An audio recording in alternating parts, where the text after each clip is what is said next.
Welcome to the Digital Marketing Mentor. I'm your host, Danny Gavin, and together with industry leaders and marketing experts, we'll explore the meeting point of mentorship and marketing. We'll discover how these connections have affected careers, marketing strategies, and lives. Now get ready to get human. Hello, I'm Danny Gavin, founder of Optage, marketing professor, and the host of the Digital Marketing Mentor. Today, we have AJ Wilcox, who's founder of B2 LinkedIn, an agency that specializes in account management and consulting with LinkedIn ads for B2B companies. AJ is also the host of the LinkedIn Ads Show podcast, a series that breaks down the complexities of LinkedIn to simple tips for B2B marketers. With over a decade of experience in performance marketing, AJ has spoken at conferences and industry events across the globe, sharing his expertise in driving results through innovative LinkedIn advertising strategies. Today, we're going to talk about mentorship and, of course, marketing and advertising on LinkedIn. How are you doing, AJ? Doing awesome, Danny. Thank you so much for having me on. It's an absolute honor. Yes, we met each other in San Diego a couple months ago. And I'm like, dude, I need to get AJ on the podcast. So I'm really glad you're here. For people who don't know, like AJ's literally like the LinkedIn guru. He really is. Like when people need someone, they call him. I think in some ways, as this is a compliment, but it's also hard. Anyone else who wants to become a LinkedIn guru, it's hard because AJ's there. But it's you're awesome. And in life, you're even better. Like you're so friendly and awesome. So it's just so nice to have you here today. Well, I'm turning bright red. Thank you. That's one thing. I'm really bad at sales, but what I'm really good at is creating content and teaching. And I've just our company has turned now. B2 Linked is now over 10 years old. From the inception of the company, I went, okay, I'm not going to go and generate leads for myself by selling. I'm going to go and create a bunch of content and just teach everyone everything I know for free. And it pays dividends. 10 years later, we have more inbound leads coming in than we can handle, honestly. And I love it. So I think it's a sales strategy, but it's also part of my personality. I can't not teach and share what I know. And it's such a good example of by sharing instead of holding back, that actually can help you instead of harm you. And I still have people today say, hey, should we share that? I'm like, yeah, actually, it's a good idea because usually people don't want to do things themselves. They're like, okay, that's a really good idea, but maybe I'll get you to do it. So talking about education, let's start off with where did you go to school and what did you study? So I went to school at BYU. It's Brigham Young University here in Utah. When I went, I didn't know what I wanted to do. I had served a 2-year religious mission where I lived in Ukraine speaking Russian. So I kind of thought in the back of my mind, like, hey, maybe with these newfound language skills, maybe I could do something with international business. But I ended up sitting in on a class as I was learning about the business program where you get to choose a focus inside the major. And I sat in on a marketing class, and I'm a big car guy. Like I love anything cars. And the professor, he was the marketing professor, and he had worked in automotive his whole career. So all of these examples were about BMW, Mercedes, Audi, and Jaguar. And I was like, this is great. He had me hanging on every word. And what I found is I absolutely fell in love with marketing. And that was when I decided like, okay, I'm going into the marketing track here. First, a shout out to BYU because it happens to be a really good football school. And their quarterback he's Jewish, which helps. Yeah. So that's a whole other story for another time, which is pretty cool. Looking back at your time there, were there outside of like that first professor, were there any other experiences outside or inside the classroom that pretty much led you to where you are today? One thing that was interesting, I used to watch Star Trek with my dad. He was a big Trekkie growing up. And on Saturdays when I'd just, go sit on the couch next to him and we'd watch, he's a finance guy. He's not a marketer. But when the commercials came on, he started quizzing me and he'd say, hey, who do you think this commercial is talking to?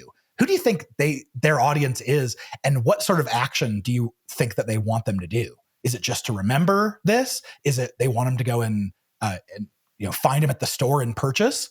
And so when I heard marketing was an option, I didn't know what else I wanted to do, but I remembered watching ads with my dad back years ago and went like, oh, I enjoyed that. Maybe that's something I could look into. And that was one of the inspiring factors. Wow, that's really, really cool. It makes me think of sometimes when I go to basketball games with my kids, and there's like, let's say the kiss cam or the dance cam, and it's like sponsored by a certain company. And then afterwards I ask them, hey, do you know who that was sponsored by? And like most of the time they have no clue because they didn't even realize. But that's like a fun trick to play. But talk about Star Trek. What is your favorite series? Do you have like a specific that you like? Yeah, I really liked, what's it called? Voyager? Okay. I Yeah, really Voyager. liked Voyager. That was my favorite. With my dad, I watched all the way through The Next Generation, Deep Space Nine, and Voyager. And I really love the whole series. I love how prescient it is about what technology would be like in the future. And I loved how inclusive it was and how it always taught like a great message about how to be a better human. And that's something I think TV may have lost to this point, is like having the good moral that every episode teaches you. No, I agree. So I guess we're right. I think we're about the same age. So I also grew up through those 3 series. And yeah, going back now and looking at like the Next Generation episodes. So obviously it's not as cool as it was when we were kids, but like you said, the messaging and what you're learning, right? It's just sad. Like that just doesn't exist in TV nowadays. Yeah. So AJ, how would you define a mentor? I don't think a mentor has to be something that is like an official relationship where you've both agreed. I would follow people in my career and just, I really cared about their thought processes and how they taught and how they thought. And my goal was just to learn as much as I possibly could from them. A lot of times this is just someone that you call a friend, or mentorship is just paying really close attention to what someone that you idolize is doing. Yeah, I just had that conversation today with someone about, for me personally, some of my biggest mentors aren't necessarily the people that I said, hey, do you want to be my mentor? But it's like they gave me that like hope that, oh, I could get there some way, someday as well. I always wonder who they had, because some of the guys that I've looked up to, they were like trailblazers. So I think it's a lot harder for them. So I always say, ooh, I'm lucky that at least I had you to look up to. Talking about some of your most influential mentors, let's first talk about your dad. I know you just spoke about him, and obviously he must be such a big part of your life, but would love to know, why do you consider him one of your mentors? Yeah, ever since a young age, my dad has been my best friend. And it was so funny. I think back to high school. All of my friends thought that my dad was a better friend to them than I was. I specifically remember coming home from a date and having all of my friends just hanging out with my dad. And I was like, hey, you guys, you're waiting for me? And they're like, no, we're here hanging out with your dad. Thanks for coming. So maybe it's a statement about like how cool I was in high school, but another like how awesome my dad was and how much he cared about me as a son and about our group of friends. And he did his entire career in finance. He worked in banks, which is not what I wanted to do. I think I would probably go insane, but he's my confidant. Every time I go to make a big decision, I run it by him. And for instance, when I created this company, B2 Linked, I went to him and said, hey, I've been running the largest LinkedIn ads account in the world for 2.5 years. I know more about this platform than anyone. I think I might be able to start like a consultancy or an agency where I could do this for other companies. And his answer was, being an entrepreneur, that's really risky. Like you probably shouldn't do it. And I didn't take his advice. I obviously went and created the company, but someone who's a mentor, it doesn't mean you have to always take their advice, but it does mean you have to care enough to say, I want to hear both sides of this story. Like, let's have a conversation about whether or not this is a good idea. Yeah. So my dad is very similar in the sense that like all the young people always gravitate to him. In some ways, I found that a little intimidating growing up, because it was like, ooh, like he's so cool. And like, what am I supposed to do? So to me, it's a little bit of a challenge, but so many people don't have that father figure in their life that they can speak with and have that. And you're very lucky, right? To have that. And I'm sure that you don't take it for granted. No. In fact, I've gone through a divorce. So my kids live in a blended family and have, this situation. I am so grateful that I grew up in a home where my parents were together. And I feel like it was really an idyllic kind of upbringing. And so now I know I'm going to compensate extra well for my kids. And I want to show them the same kind of behaviors that I learned from my dad. And, I got such a good example. I want to try to share that with them as much as possible. Let's move on to Alex MacArthur. I believe he was your boss's boss's boss. Yeah. But let's talk about Alex. Yeah. So when I was in my second job after college, I was working in a search engine optimization agency. And this was my boss's boss's boss, like you said. But he was a really cool guy. And I liked the way he thought. I liked the way he presented. And he didn't make it feel like there was a huge power distance. So I was actually really good friends with my boss and my boss's boss, and they were good friends with him. And so over time, it wasn't actually at that same company, but after we all kind of moved on and went other places, he and we connected over this love of hiking. I live in Utah, where I have, within a 20-minute drive, I have about 20 different hiking trails we go on. And I knew Alex was kind of an outdoorsy kind of guy. And so I just said, hey, you want to go hiking on a Saturday morning? And he said, yes. So we went, and it turned into something where, like, it's a tradition. Every Saturday morning we went. And over the course of the next year and a half, he and I going, we got to know each other really well. And we got really invested in each other's careers. How do we help each other? And he would give me so much good advice. And then, it came winter, and he went, hey, our hikes kind of have to stop unless we do snowshoes. And so we went out and got snowshoes and kept it going so we could hike all year round. And what was so much fun about this is I understood the value of what I was getting out of that mentorship, of me learning from him, that I started inviting all of these younger digital marketing guys who were in the area. Hey, every Saturday morning we hike, come with us. And then I got the opportunity to pass on exactly what Alex gave to me, and I could help them in their careers. And they're all now fabulously more successful than I'll ever be. And I get to claim a little part of that. I'm really happy for them. Yeah, I would say the best result in a mentorship relationship is when the people who you're mentoring, when they get even better than you, right? When you see that amazing success, it's so rewarding. Tell me about your own mentorship style. So whether that's with your team members or some of these young digital marketers, how do you mentor them? I really try to, first of all, be a friend, because someone doesn't care. They won't care about advice that I give them unless they know that advice comes from a good place. So genuinely, I'm out to be a friend with everyone that I come across. It's not going to feel fake, but I want to learn about them. I want to become their friend so that when I give advice, they care. And I also want to make sure that someone that I'm choosing as a mentor, that they care enough about the advice. Because I can't tell you how frustrating it is when you know something great for someone and you offer helpful advice and they turn it down. I know I shared how I did that to my dad probably a lot, but I've taken his advice on a lot of other things to compensate. It's really important as a mentee that you do actually honor that person's feedback so that they'll want to keep it going. Yeah, it's like a balance, right? Because on one hand, you want to give people advice, but you also want them to make their own decisions. And sometimes you can see where the problem comes up, where you got some advice, you didn't take it, and you made the mistake.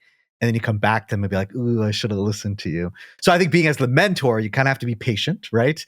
But you're right, man. If you have someone and you keep helping them and they don't listen and they keep messing up, it could be that you're just the wrong match. And you can now pick someone else as a mentee who does care and wants it more, and you'll now get to influence more and more careers. Going down the path of LinkedIn ads, outside of this really big client that you had and dealing with LinkedIn ads, what inspired you most about doubling down into LinkedIn? What I loved, I came from this world of search engine optimization where if I made an adjustment, I wouldn't actually see the fruits of that for 4 to 6 months, especially if you're working on an enterprise, level national kind of site. And that was so frustrating. So I learned Google ads at the time because, hey, it's the same keyword that I was optimizing towards, but because I'm putting dollars behind it, by the end of today, I can tell you whether that was a good investment or not. So I got really into that. But when I stumbled into LinkedIn ads, it was totally different. It's not keyword based. It's based off of who someone is professionally. And I noticed when I went into the last employer I worked for, it was a SaaS company, and I was doing all of the same SEO activities. I was doing all the same Google ads activities, even getting into the display network and other areas of marketing. The sales team came to me about 2 weeks after I started and said, AJ, we're fighting over your leads. Keep it up. And I went oh, what are these leads they're talking about? I went and looked in our CRM, and every single lead that they had mentioned came from our LinkedIn ads campaign. And I went, oh, this is something that I don't even know what I'm doing here. I better spend more time and attention. And so I kept investing and investing until the point where I finally said, hey, I called myself an SEO guy before I started. I'm going to give SEO to an agency because I want to focus 100% here on LinkedIn ads. And that was the way it worked. I gave away Google ads as well so I could be 100% focused on LinkedIn. What I loved so much about it is if I generate a lead from someone who typed a keyword, they were searching for it, and then they fill out the form, I know that they have intent because they were searching for what I'm offering, but I didn't have any way of qualifying who they were. Are they looking for a free kind of option? Are they just looking for information? Or are they looking for an enterprise level tool? That's what I was working with, is like, okay, all these leads that Google ads are bringing in, they're all what I would call the mom and pops and tire kickers. They were just very small deal sizes. But with my LinkedIn ads, I could say, I only want to target you if you have this level of seniority in this role at a company with more than 500 employees in this sector. And because of that, every lead that I generated, everyone who sees the ad, they're a perfect fit for what we do. And that was something I couldn't ever do with a keyword level marketing like Google ads. That's why I fell in love with LinkedIn, is access to qualifying an audience way better than I could, and way more differently than I could on any other channel. For those who don't know much about LinkedIn ads, when someone comes to you and says, hey, I'm really torn. I've got LinkedIn ads. I've got Meta ads. I know Meta ads are a lot cheaper. You could pretty much target also. What would you tell them? What would be the main differences between LinkedIn ads and Meta ads? Meta and LinkedIn, they both target by audiences, by who someone is. The difference is Meta doesn't actually know who you are professionally. They know what you're interested in and the kinds of things that you interact with, but they don't know you professionally. LinkedIn, on the other hand, they have a monopoly, as far as I'm concerned, on your professional data. They know every job you've worked at. They know your title, what size of company those are, which industry. They know the skills that you've listed on your profile and the groups that you're a member of. They know all of this stuff. So yes, Meta is probably about a third of the price per click, meaning that if you're getting some kind of a lead, let's say, someone to sign up for a webinar, your cost per conversion is going to be about a third on Meta as it is on LinkedIn. But what we found with a client recently, we analyzed their Meta spend and their LinkedIn spend, and we found that even though the costs were a third on Meta, by the time we walked them all the way through a proposal and a closed deal, LinkedIn's traffic, it cost 3 times more, but the sales team had to throw out 90% of the Meta leads. They only had to throw out and disqualify like 5% of LinkedIn. And so now, even though the costs are higher on LinkedIn, we ended up with an ROI that was 2.5 times higher than Meta was. So your upfront costs are not everything. It's so much more about the quality that you get out of the back end. And I think that we can't stress that enough, especially when you're dealing with service-based businesses, where it's not about the initial lead form, right? But it's about what happens afterwards. If you're not looking what's happening down the funnel and at the end, and then bringing that back to your campaign, then you're missing the whole point. So it's awesome that you have, although you maybe didn't set up that A/B test, right? But you had it, and it's the proof's in the pudding. That's so cool. Yeah, and honestly, this is one of those things because we weren't running the Meta ads. Right. This was an A/B test that was set up because we're trying to show our value. And if the client keeps saying, "Hey, the costs on LinkedIn are about 3 times higher than we're paying on Meta," we get really discouraged. Like, oh man, there's nothing we can do about how much LinkedIn charges. But after finding the results, we had this new love and appreciation for our LinkedIn traffic just because it has a leg up on any other channel in terms of quality. So this is a little bit of more of an advanced question, but in the world of Bing ads or Microsoft ads, you have the ability to use LinkedIn audiences. So do you ever work with paid search people with your LinkedIn sort of data knowledge in order to craft kind of a winning paid search campaign, at least on the Microsoft side? Yeah. Like you mentioned, Microsoft has this targeting because they own LinkedIn, but to my knowledge, they only rolled out 3 targeting facets. Okay. So we have, I think it's company name, company size, and I think we might have like job function. So thin. It's very thin. Yeah. And so if I ever have an audience that I could define by those three things, like, yeah, I would definitely suggest go set that up in Microsoft, because you're going to get access to the right people, but you'll get cheaper display inventory. So I love it. But because it is limited, it's not like page one of my playbook. So that's a really good segue into what are some of the effective targeting strategies you recommend businesses looking to reach their ideal audience on LinkedIn? There are so many different knobs that you can turn. How do you usually approach it? Anytime a client tells me this is the audience we want to go after, what I'm paying attention to are two different aspects. I want to understand who is the professional, his or herself. And then I also want to understand what type of organization are they at. Like, let's say if you tell me that your ideal target audience is CFOs, but your product costs, let's say $5,000 a month, I'm going to tell you your audience is not CFOs of a 5-person company. They're not going to have the budget for your product or service. So I think of the professional targeting being their role. And there are 5 different facets that I like to use here. Job title is the one that everyone goes to first, because it makes the most sense. Right. Job title is also, because of that, it's the most competitive, and you're probably going to pay a bit higher of a click cost by using it. The next one, I really like using job function, which is their department with a level of seniority built onto it. So if it's CFOs, I can say job function finance and seniority C-level or CXO, as LinkedIn calls it, and I've just gotten that same person. There's also skills with seniority. Like I could do like a really high level IT kind of skill if I want to hit that same like CTO or CIO. Oh, sorry, I think we were talking finance. If I do like high level finance job skills with a seniority, I can get CFOs, and that's a wider audience. I'm probably going to end up paying less per click for. And then there's also groups. I could target just CFO groups, for instance, and hit the same person. So that just allowed me to narrow in, and I can decide which one of those, or if multiple of those make sense given the audience and the budget. But now I've just designed who was the individual. Then on the company side, I get to shoot for things like size of company. So I'll use number of employees most of the time. That's my favorite one. I can narrow down by their industry, and I can even narrow down by specific company names. So those of us in marketing that we know what account-based marketing or ABM is, where we want to show ads just to members of specific companies, we can do that on LinkedIn.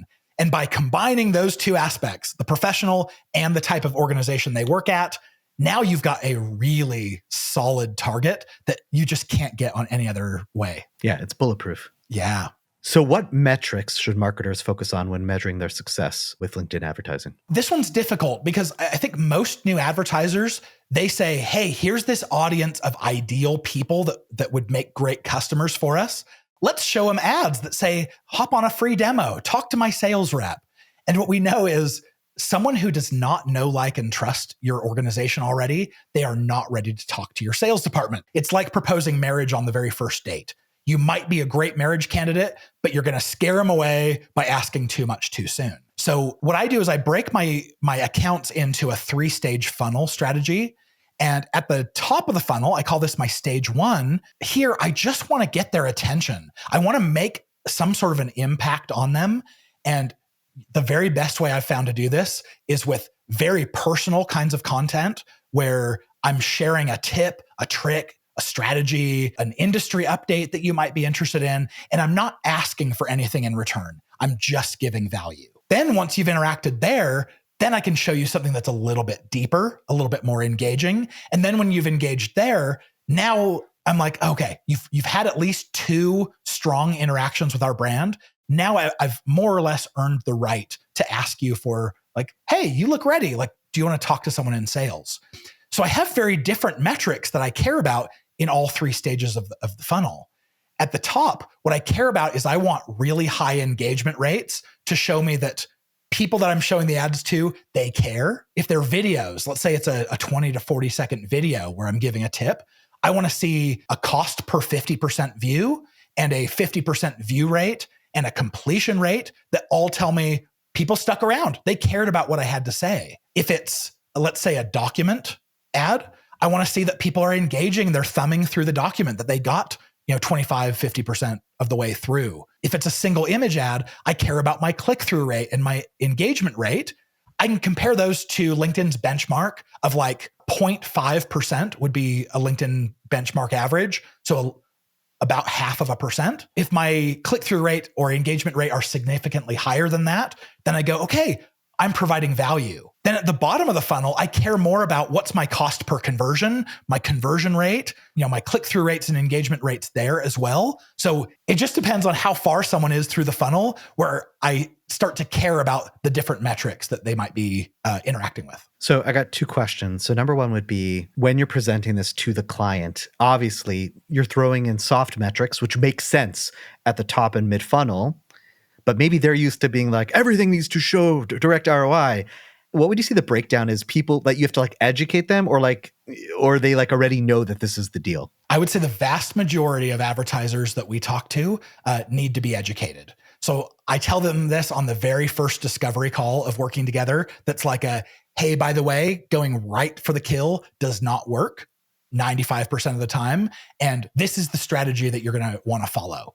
If they go, hey, sorry, we do gated content and have BDRs follow up immediately on those leads and try to close them. Okay, we could help you with that, but you might be better off on your own following that strategy. But come back when you want a 3-stage full educational nurture that's going to turn into a long-term lead generating machine. I'm sure it's hard to push away people, but in the long run, you know what works. And therefore, if they're not going to buy into the system, it makes sense to push them away. And we invest so heavily in our clients that bringing someone on who sticks around for 3 months and then leaves is not good for us long term. I would so much rather make sure that the relationship is right, that we have a long-term potential relationship here so that we can keep investing everything we have into our accounts. I would rather push someone away because I don't want to have a hard conversation in 3 months. So with the third stage or the third funnel, what's your opinion on lead gen forms, which would mean people coming onto LinkedIn and filling out the form directly, for sending people to a website or to a landing page where they'd have to fill out the form there? Yeah. So big differences here. LinkedIn made a native lead generation form built right into their ads. And what's so cool about it is when it pops up, they've pre-filled all the information about the prospect that LinkedIn knows.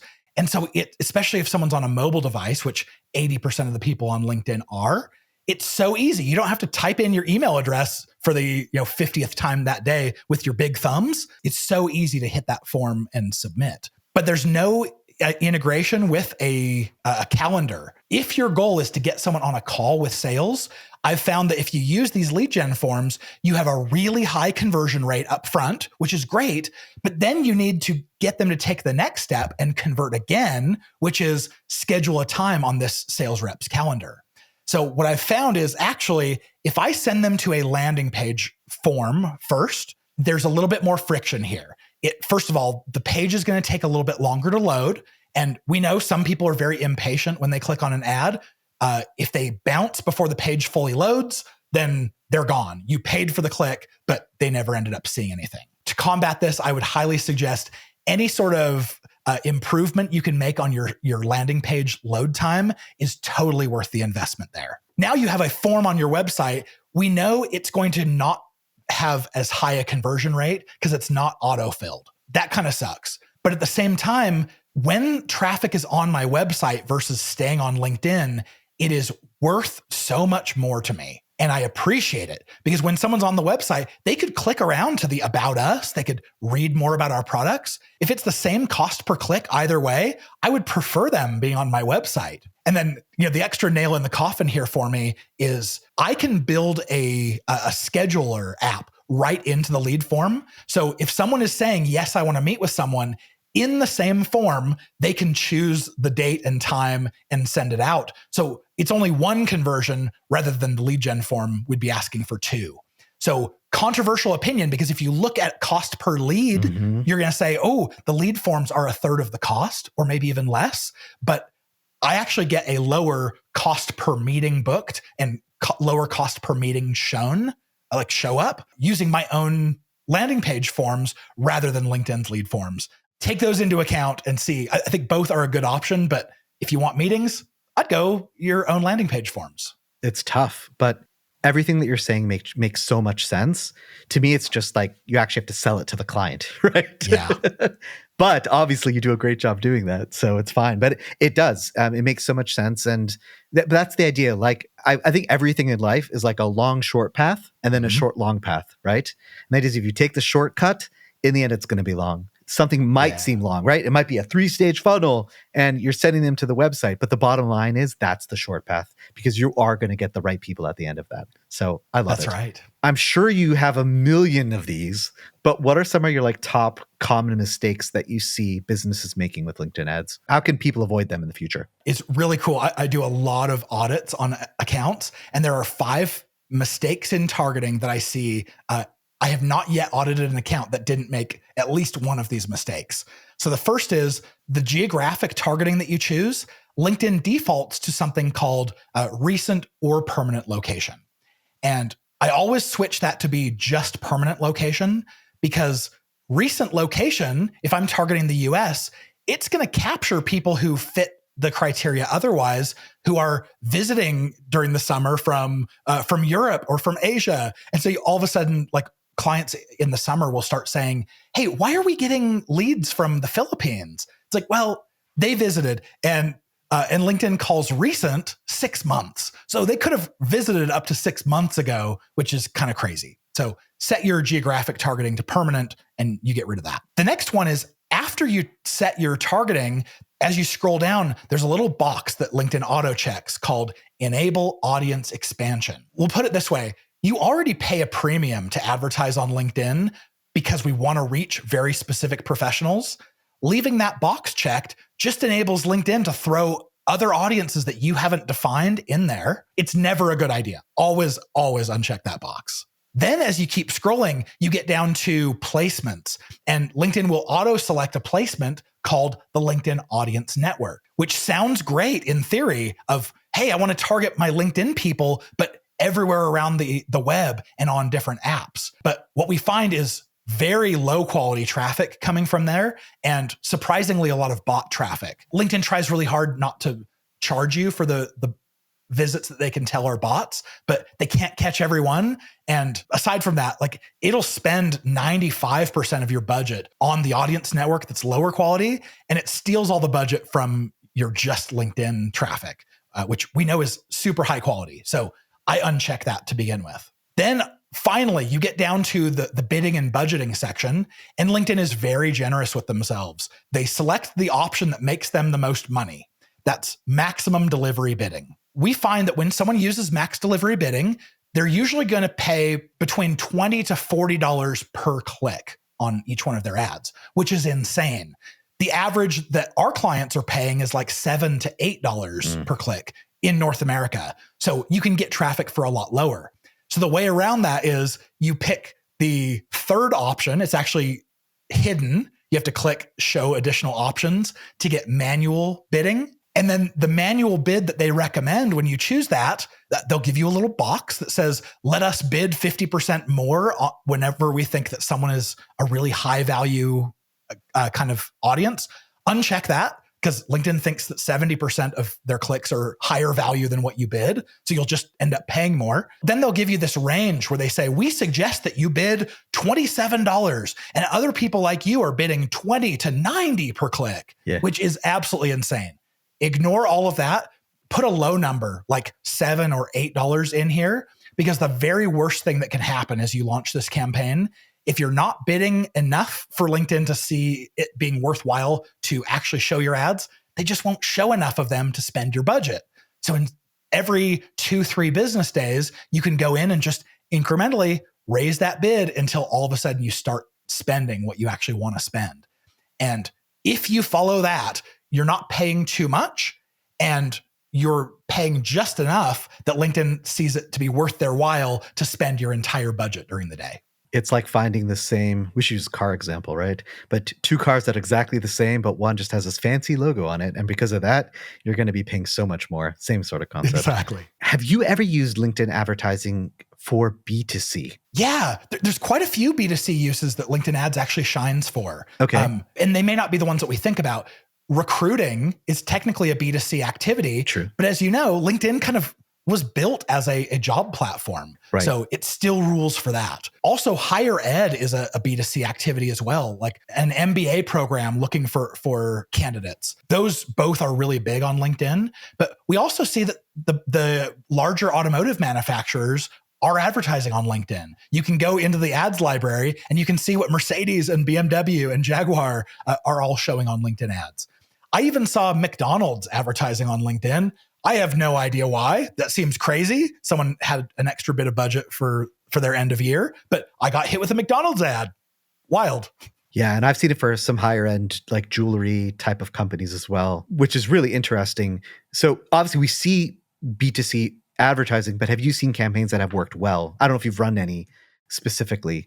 I'm saying from that perspective, not like the hiring education perspective. Yeah, especially those in finance. When you're looking to target people who are potential investors, if they're a real estate investor, for instance, and you're showing them projects, we've seen success there.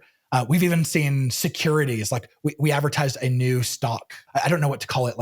Maybe we call it like a mutual fund. Yeah. We were targeting people who we already know are institutional investors, showing them that fund. That's worked well. Anything where I would call it a high lifetime value can result out of the bottom.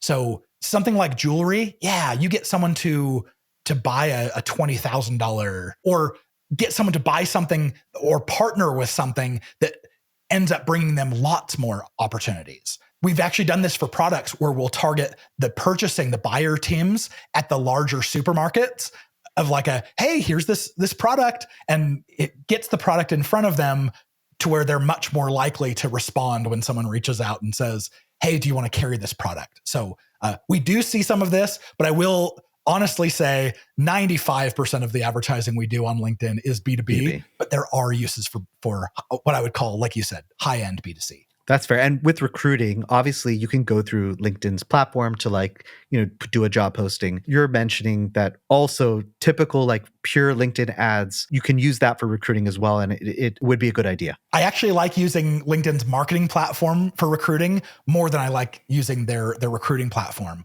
They've moved to where job postings are like a one-click apply. Yeah. And man, companies hate this. Like HR people, they now have 300 resumes a day coming in that they have to then vet. And there's no way of knowing who's being serious and who just clicked the button.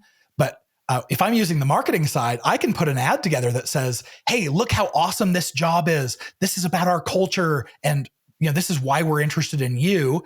When they click that, we take them to a full job application of a cover letter, upload your resume, and we're going to get higher quality candidates, higher quality applicants coming through. And then we also get to make sure that they are much, much more qualified. So usually we can beat a cost per applicant that the HR team is already doing through LinkedIn Recruiter. What advice do you have for businesses when it comes to budgeting for LinkedIn ads? So what ideally should their monthly budget be at a minimum? Or if there's a ideal secret sauce of how much money in general they should invest on a monthly basis? I wouldn't recommend running ads on LinkedIn unless you have a budget of at least $5,000 a month. That would be if you're targeting North America, which is LinkedIn's most competitive, I'll say North America in English. Yeah. I wouldn't budget less than $5,000 a month. If this is Europe, if this is other languages, costs are going to come down because it's not as competitive. And so you could scale your budget down if you needed to.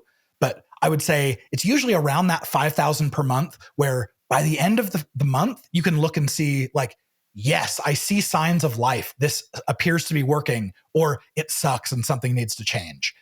If you're not spending enough, you may not be able to tell whether it's working or not. And so you just have to end up advertising for longer just to see and dragging things out. Do you have a success story from one of your clients that illustrates the power of LinkedIn ads? I know you mentioned one before. Any other stories that you'd want to share with the audience? I had a client come to us and they were a product I'd never worked with before. It was a commuting service that flew people in a helicopter. So think of it as like an Uber with helicopters instead of cars. And they came to me and said, we want to target busy executives who maybe live in Orange County, California, and commute to LA and vice versa. And I told them right up front, I was like, there's no way this is going to work. We know they need to know, like, and trust the brand first. We can't just ask them to pull out their credit card. And this, growth manager in San Francisco was like, well, let's just test and see. I was totally blown away. It worked. These rides, like each way in the helicopter was like $200 to $250. And people like crazy were pulling out their credit card and commuting in a helicopter to and from meetings. I thought was crazy. So, I'll share my best practices, what tends to work and what doesn't, but it doesn't mean that there aren't reasons to break those best practices. Basically, what it comes down to is don't be afraid to test. Don't go all in on one thing if you haven't tested to see if there's something that might make it a little bit more efficient. So with 2025 and AI, 1 or 2 tips when people are approaching LinkedIn ads that you think people should keep in mind, specifically where everything is going? Yeah, we know, especially because Microsoft is a huge investor in OpenAI and ChatGPT. We see them very quickly rolling out AI features into the LinkedIn ads platform. And I just want to say, like, when everyone else is going towards AI and things are all written the same and they sound the same and they sound like a bot wrote them, you are going to stand out more and more when you are making a human connection. So in 2025, make your ads about making a human connection, not having everything be much more efficient because a bot created it. And I think you're going to do a better job of standing out. Awesome. All right, it's time for our lightning round.